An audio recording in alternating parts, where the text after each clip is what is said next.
lagi kita. Oke, sebelumnya aku harus perkenalkan diri dulu. Soalnya untuk konten kali ini dibuat dari pemenuhan tugas. Ya. Lagi-lagi karena tugas, guys. Oke, perkenalkan, nama aku Devi Trisnawati, Prodi Jurnalistik semester 4, Fakultas Dakwah dan Komunikasi UIN Alauddin Makassar. Oke guys, kita masuk ke konten. Nah, konten kali ini yakni membahas mengenai kesimpulan dari bab 4 perusahaan periklanan, buku warisan, periklanan komunikasi pemasaran terpadu edisi pertama. Bisnis periklanan dan promosi terus berubah, karena para pemasar terus mencari cara yang lebih baik untuk berkomunikasi sebaik mungkin dengan konsumennya. Perubahan ini berpengaruh pada cara bagaimana pemasar melakukan komunikasi pemasaran dan juga mengelola hubungan dengan perusahaan iklan serta perusahaan komunikasi pemasaran yang lainnya yang sering disebut dengan Organisasi Komunikasi Pemasaran Khusus atau SMCO, Specialist Marketing Communication Organization, seperti perusahaan atau konsultasi hubungan masyarakat, pemasaran langsung, promosi penjualan, dan perusahaan komunikasi interaktif atau internet. Pada umumnya, sebuah perusahaan lebih mempercayakan pengelolaan iklannya mulai dari perencanaan hingga pelaksanaannya kepada suatu perusahaan iklan eksternal. Bukan hanya media massa, namun banyak perusahaan iklan besar juga menyediakan jasa komunikasi pemasaran terpadu termasuk hubungan masyarakat, promosi penjualan, serta pemasaran langsung.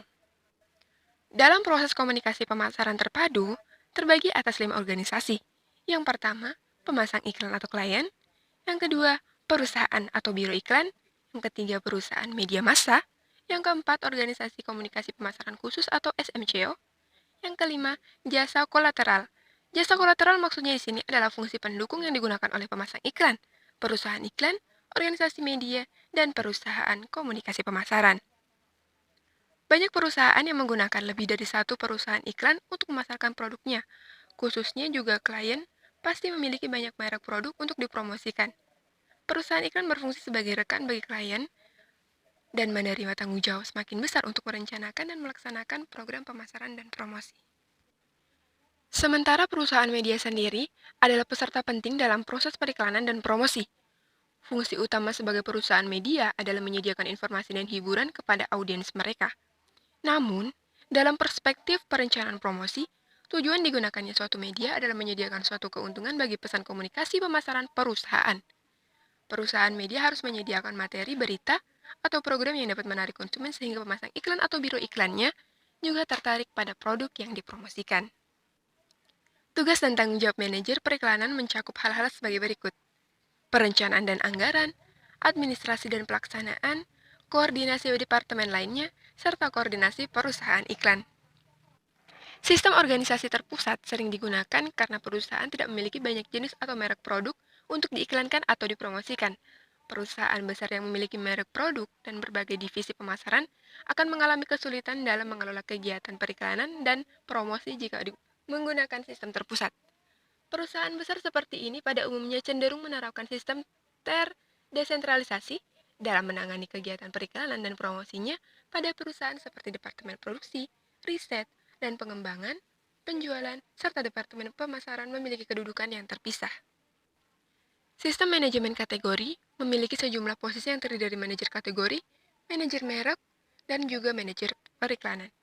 Manajer kategori berfungsi mengawasi pengelolaan seluruh merek produk yang masuk dalam kategorinya dengan fokus utama menentukan peran strategis dari masing-masing merek dalam mengupayakan peningkatan keuntungan dan pangsa pasar.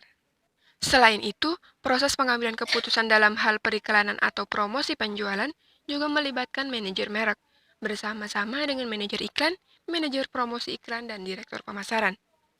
Perusahaan juga bisa membangun biro iklan sendiri atau biro iklan internal dalam upaya meningkatkan biaya yang harus dikeluarkan sekaligus memiliki kontrol penuh atas segala aktivitas biro iklan yang bersangkutan.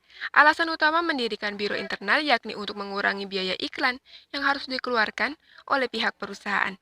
Namun, ada juga yang menggunakan perusahaan eksternal, alasannya adalah karena perusahaan iklan eksternal telah mampu menyediakan tenaga terlatih yang ahli di bidang mereka masing-masing. Perusahaan iklan atau biro iklan adalah suatu organisasi jasa yang mengkhususkan diri dalam merencanakan dan melaksanakan program periklanan bagi klien, yaitu perusahaan yang menggunakan jasa biro atau perusahaan iklan eksternal.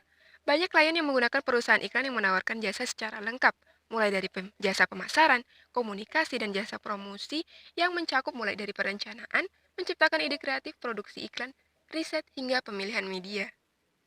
Namun, ada juga klien yang tidak terlalu tertarik dengan menggunakan perusahaan iklan besar atau full service yang menyiapkan berbagai jasa pemasaran. Dalam dekade terakhir, perusahaan jasa iklan terbatas limited service mulai bermunculan sehingga menjadi alternatif bagi pemasang iklan selain perusahaan iklan besar dengan jasa lengkap. Dua jenis perusahaan iklan jasa terbatas yang menonjol adalah istilah butik kreatif dan jasa pembelian media. Oke guys, itulah tadi isi konten dalam pemenuhan tugas. Namun, sebelum kita berpisah, aku pengen bilang sesuatu. Please, keep stay home. Jaga diri kalian. Jaga kesehatan. Always be patient and always pray to Allah. Okay, thanks for your attention. See you in next content. Okay, goodbye. Assalamualaikum warahmatullahi wabarakatuh.